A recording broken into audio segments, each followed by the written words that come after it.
Alright, bali na tayong mga katribo. Alright, kapag usapan naman natin itong ABS ng Yamaha NMAX version 2. So sa mga ganitong klase ng daan mga katribo, pagka ganito yung daan naalala ko yung daan sa Bataan ganito yun Uhoy, bambing par. It is equipped with anti-lock braking system.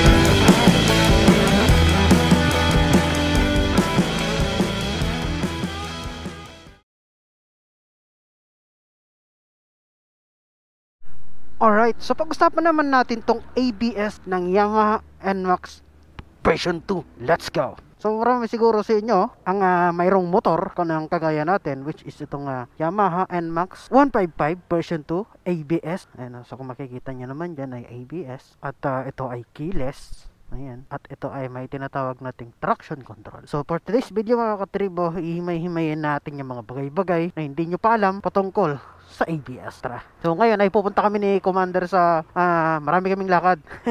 So una ang pupuntahan namin ay doon nga sa may Tondol Beach. After that, pupunta naman kami ng Bolinao. Sana hindi tayo ulanin dahil medyo makulimlim, brother. Ayan. May mga situation na kailangan natin gumamit ng ABS, especially kapag tayo ay biglang hihinto in case of emergency. Tama, Commander? Yan.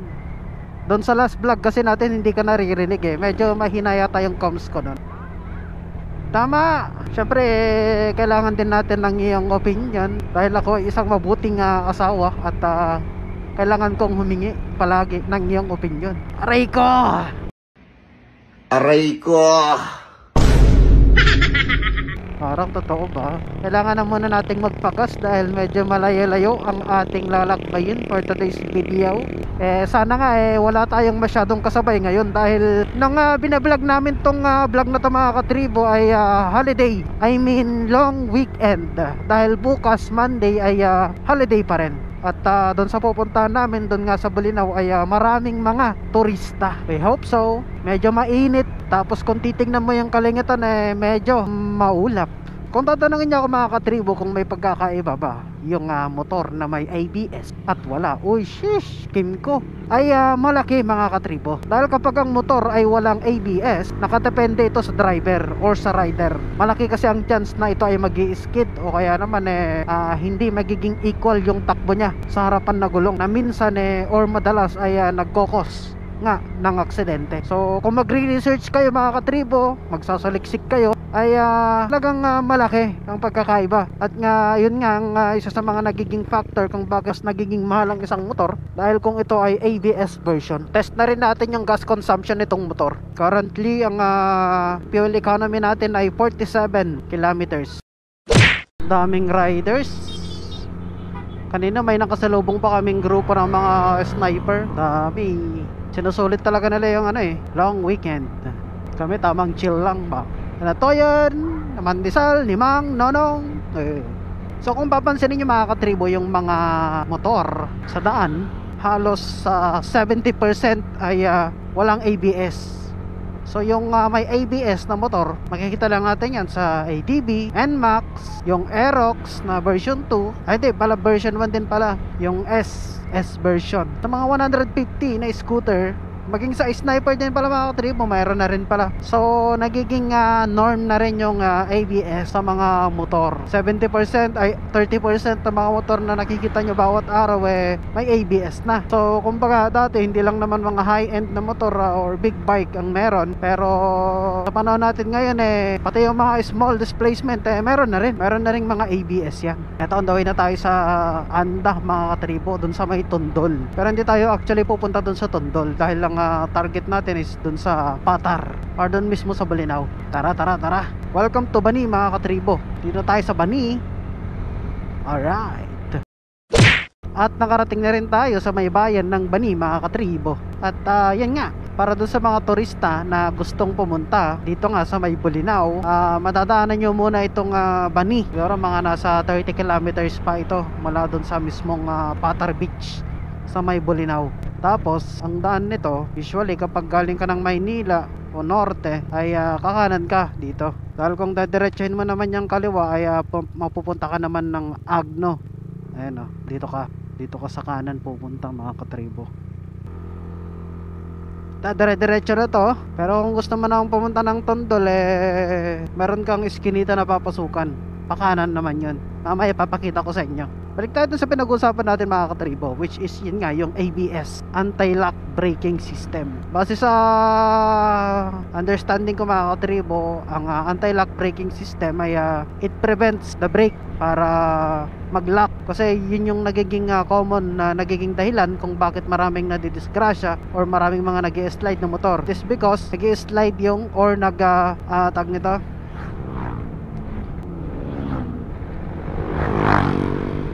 naglalak. Ayun pala, naitawid din. Naglalak yung disc brake or yung brake. Kaya naman yung gulong sa either sa harapan or sa likuran ay naglalak. Usually ang notorious dito yung mga Raider car. At ako personally ay nadali na ako niyan.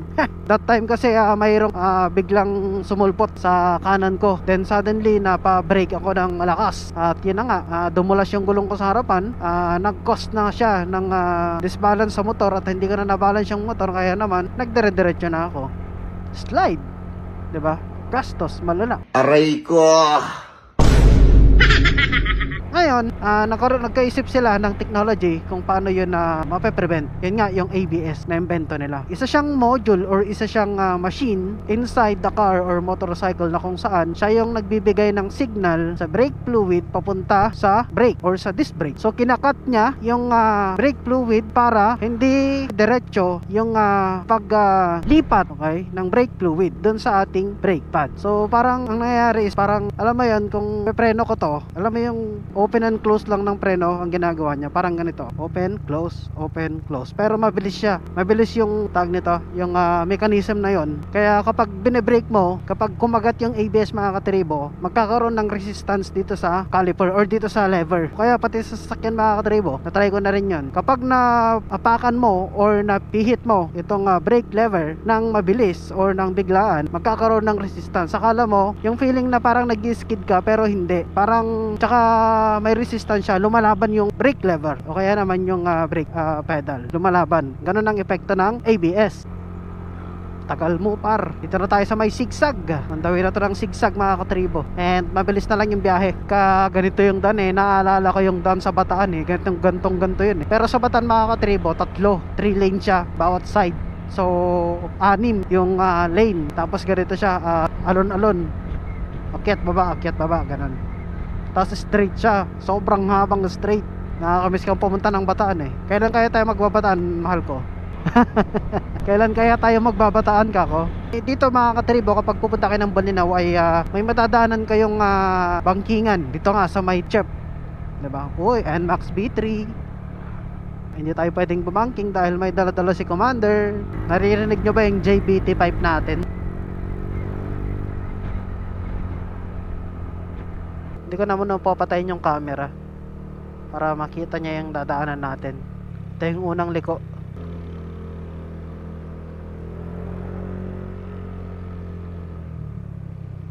Hindi ko pang sarguhin yung pit ng kotse. Kagandahan naman dito mga katribo, 4 na lane naman siya. So kapag may mabagal sa harapan, pwede na lang nating unahan. Ingat-ingat nga lang talaga. Yan Yeah. Uy, banking par.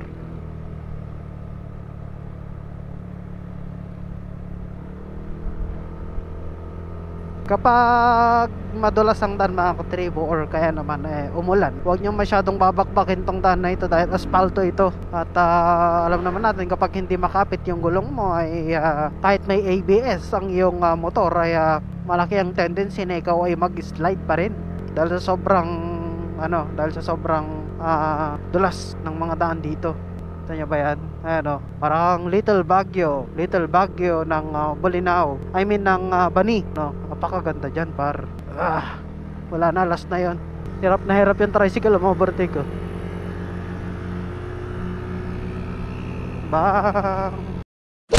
Alright mga katribo, so nag-stop over lang tayo dito sa may 7-Eleven Tip Bani. Okay, so pag-usapan natin yung history ng ABS. So the history of the anti-lock braking system or ABS began in the early 20th century with early concepts for aircraft and rail system. So unang ginamit po ang ABS sa mga eroplano, sa mga riles, leading to patents in the 1920s and 1930s. The technology was first fully realized for aircraft in the late 1960s. Okay.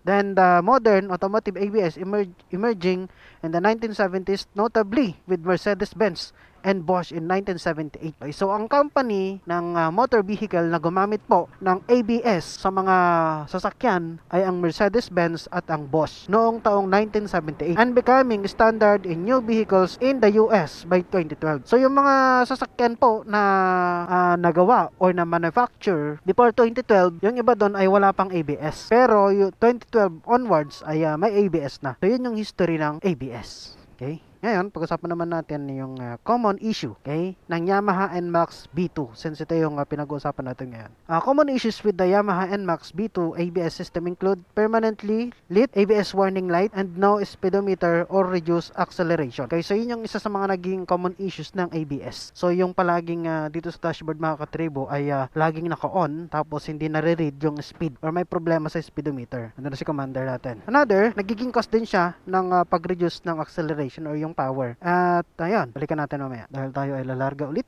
para tayo makarating sa ating pupuntahan. Mentos. Para pag inaantok ka, mag-Mentos ka. Maraming mga video sa Facebook na naglipana. Kapag nagloloko daw yung ABS module ay laging naka-on itong ABS.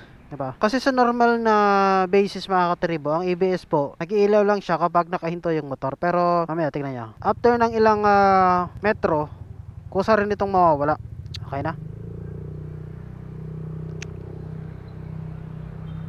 O yan, nawala na siya, di ba? Pero, kapag yan ay hindi pa rin nawala, ibig sabihin nun, may problema ang ABS module mga katribo. Ito nga pala yung boundary ng Bolinao at ng Bani mga katribo. Dami uling Alright, Bolinao na tayong mga katribo. We are now entering Bolinao. Alright. Ayos pa kaya yung cake? Tinignan mo.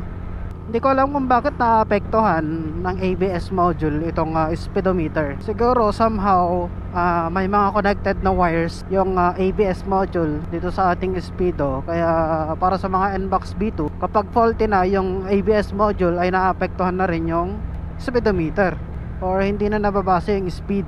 At commonly yun din yung yun din yung mga nakikita ko online. Kasi ang dami sa Facebook, naglipa na yung mga video na yan tungkol sa ABS. Meron pa nga daw yung iba, yung kapag medyo matagal yung paggamit nilang ABS, lalo na kapag yung bababa sila galing ng Baguio o kaya ng Mountain Province. Yung ang kaibigan ko, ang nangyari dun sa motor niya, nawalan talaga siya ng preno Di ba, nakakatakot. Pababa ka, palusong ka, tapos mawawalan ka ng preno. Sobrang init na at hindi na kayang dissipate pa ng hangin yung brake pads. Kumbaga yung contact ng brake pads dun sa disc, sobrang init na. Nagli-lead na yun talaga sa malfunction ng brakes. So, napakahalaga talaga na huminto ka muna kapag galing ka sa medyo malayo-layong biyahe para mag-function ng maayos yung brakes mo, dahil napakahalaga pa naman din ng brakes.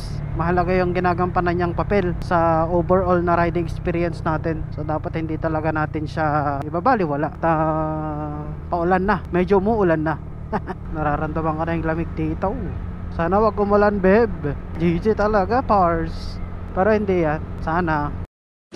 Alright, so dito na tayo ngayon sa may papasok dito sa may Anda. Kapag dediretso nyo yan mga katribo, pabulinaw na yan. Pero dadaan muna tayo dito sa may Anda. May dadaanan muna tayo. Ang sikat na pasyalan dito mga katribo, yun nga yung Tondol. White Sand Beach din siya mga katribo. Tapos mayroon din siyang sandbar. Yan ang kilala na beach dito sa may Anda. Dati kapag tuwing summer mga katribo, especially kapag Semana Santa, napupuno ang Bolinao at nagde-declare sila ng full capacity. Ngayon yung mga turista na hindi nakakarating ng Bolinao ay dito mo pumupunta, alternative kumbaga sa White Sand Beach ng Tondol. Pero may mga times din na nagpo-full capacity to Last Semana Santa nag full capacity rin to eh, diba? Dahil sa sobrang dami ng tao na pumupunta na gusto nilang mag beach, ayan, kaya nagpo full capacity. Halos lahat dito sa lahat ng beach dito sa may Pangasinan nagpo full capacity during the Semana Santa. Hindi mo rin masisisi ang tao syempre kapag pupunta pa sila ng La Union o kaya naman ng Ilocos para lang sa beach. Medyo hassle na at malayo, diba? Na tulay dito sa may Anda. Napaka colorful nito eh. So colorful. Yeah. Yan para siyang Bunton Bridge, no? Galing din naman ang naisip nila, no? LGBT, Reggie Babe. Doon mga katribo, Alaminos yun. Yeah. Hindi na sila nagpipish pan eh. Fish cage na lang. Mas tipid nga dyan. Alam na nila yun. Nandito na tayo sa mainland. Anda. Nako. Nagmapadya pa.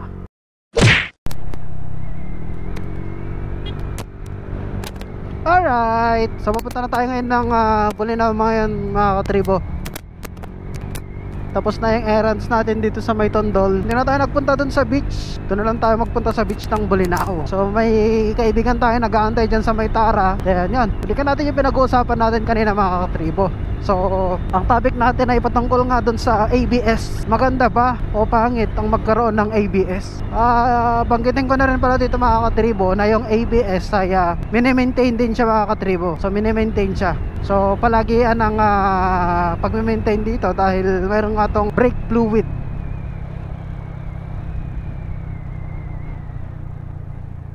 Yan. Banking nga pari.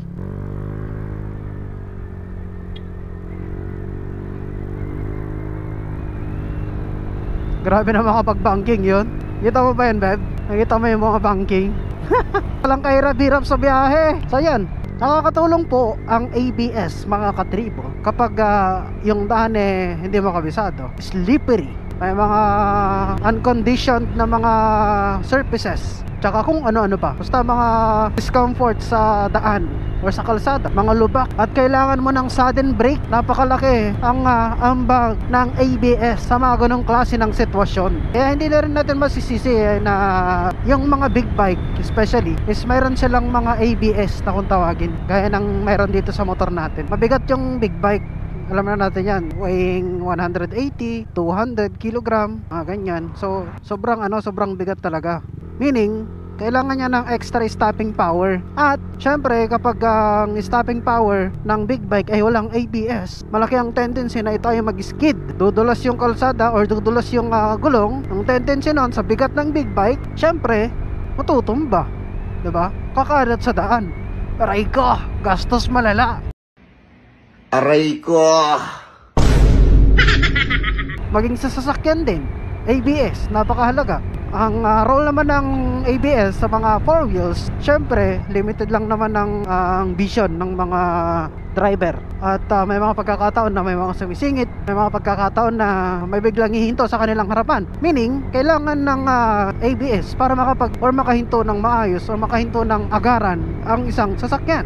Ngayon, sa bigat din ng sasakyan, kapag walang ABS, mag-i-skid yung gulong. So meaning, tuloy-tuloy pa rin yung pagandar ng sasakyan. Maglalak lang yung gulong, especially kapag mga wet season, tag-ulan, maglalak lang yung gulong, pero hindi nakakapit. Magkakaroon siya ng hydrophobic, kumbaga wala nang friction yung gulong sa may kalsada. So sobrang basa. As simple as that. Paulan na po. Paulan na ba? Parang. Nagkasalisi pa nga. Bakit hindi nag-update yung ano niya? Bigat. Disandan natin.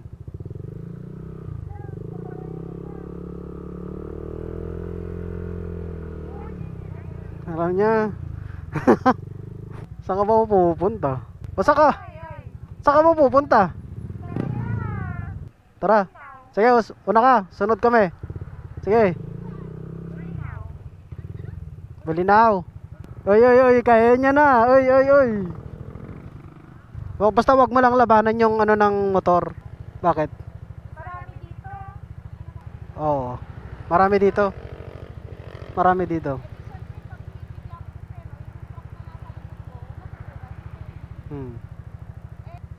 Mura lang? Murahita. Ha? 40 lang to? Ano? 40,000 lang to.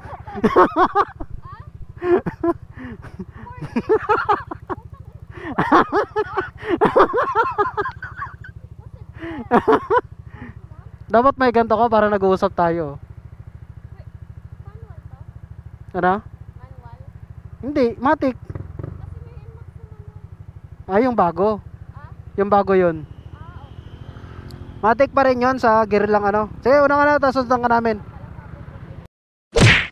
Kanina mga katribo, mayroon yung aso na biglang sumulpot. Hindi ko nakuhanan. Perfect example sana natin yan ng ABS eh. Sakto namatay siya eh. Oh, ba't na siya? Uy! Mabilis na siyang mag-drive.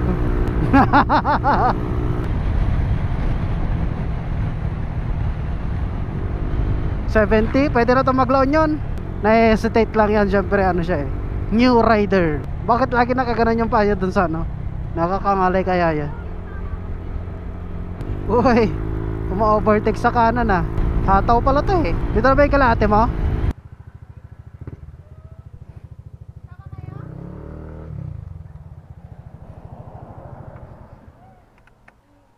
Kinukuhanan ka ng ano, oh, there's a, meron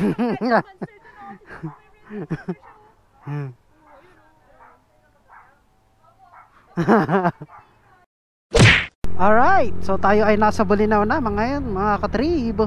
Picture tayo dito. Bolinao. We're here at Bolinao. Picture. Picture. Okay.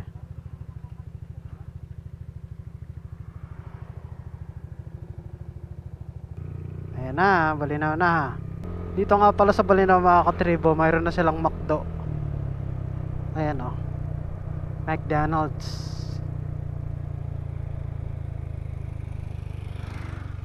Lakas ng preno. Dito mo na maamoy yung ano, yung dagat. Amoy dagat, aray ko ah. Wala lang, magra-rides lang kami dito mga katribo. Ganda oh, Balin Bolinao par. Tapos para sa mga gustong pumunta ng Patar mga katribo, pag nakita nyo yung undocs na yan, kakaliwa na kayo. Ito, pag dinerecho mo ito mga katribo, Patar Beach.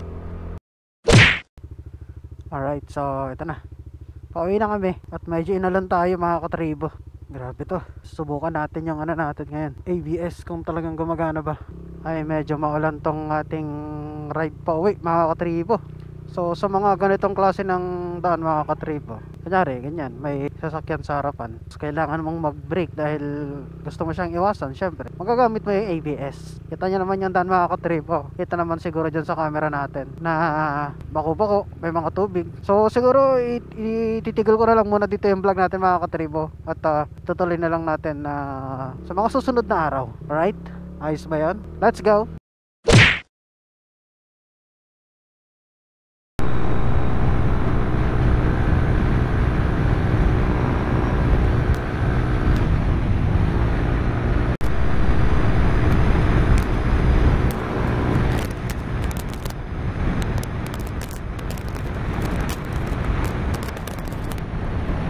Grabe yun.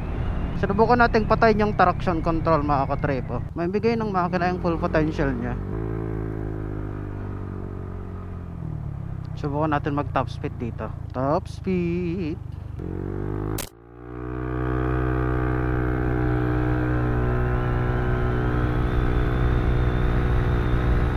Nag 127 ako dito nung nakaraan eh.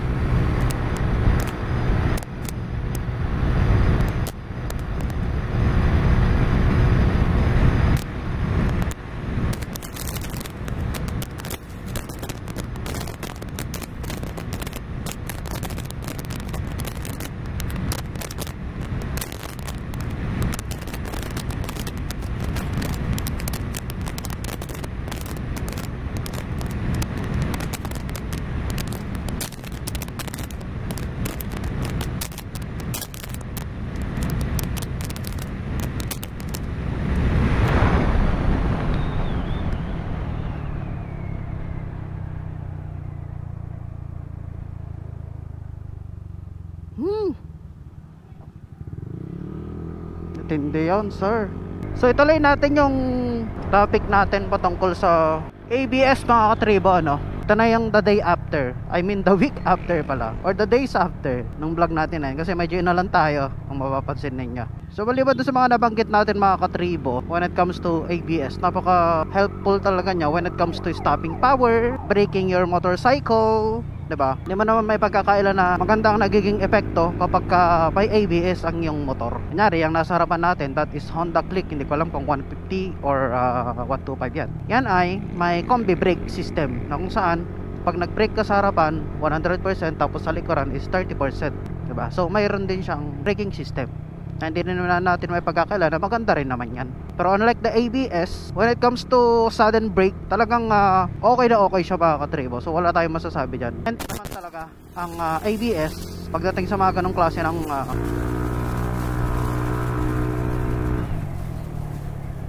iyan na, soon magpapabolt on na tayo mga katribo.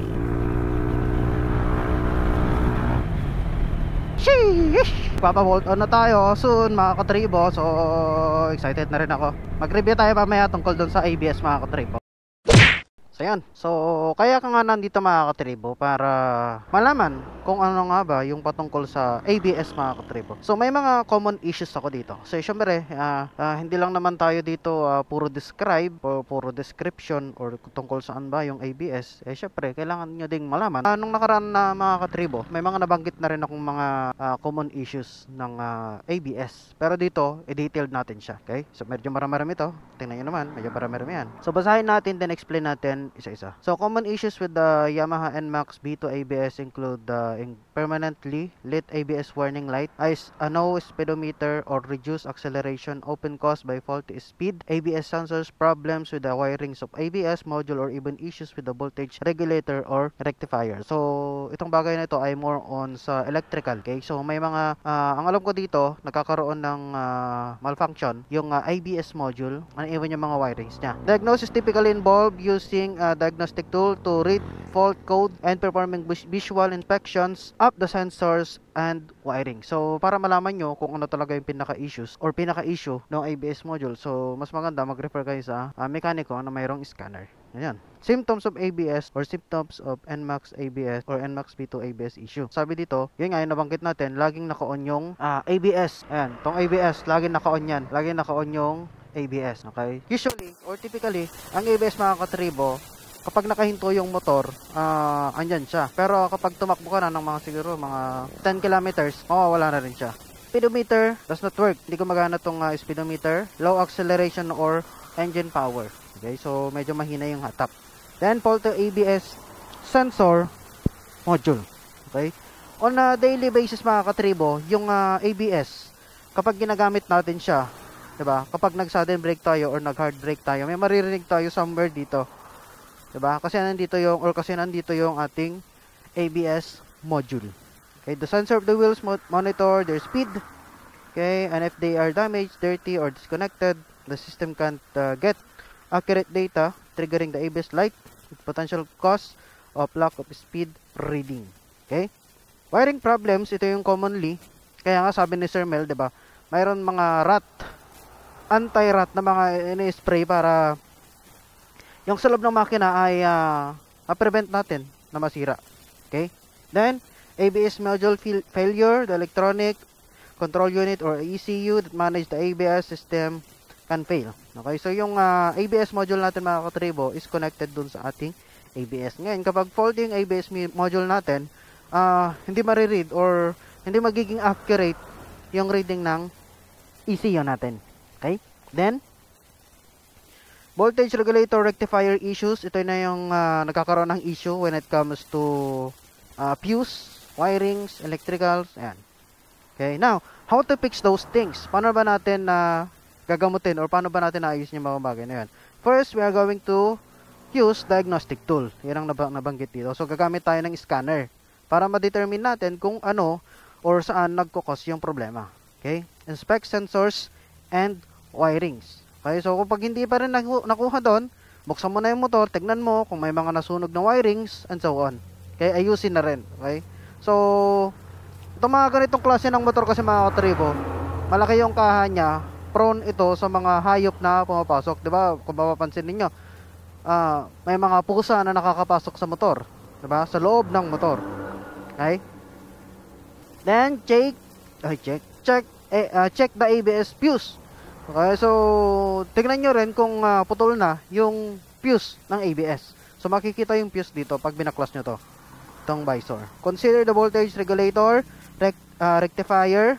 Okay, in the above step, don't reveal the cause. The voltage regulator rectifier is less common potential component to inspect. Okay, i-check nyo yung inyo. Then, dito na tayo sa professional help. Okay, so kapag hindi pa rin kayo okay sa mga resulta na yon, pumunta na kayo sa inyong mga trusted mechanic. Okay, o kaya naman sa kasa. Okay, then ayan, okay na tayo dito. Okay.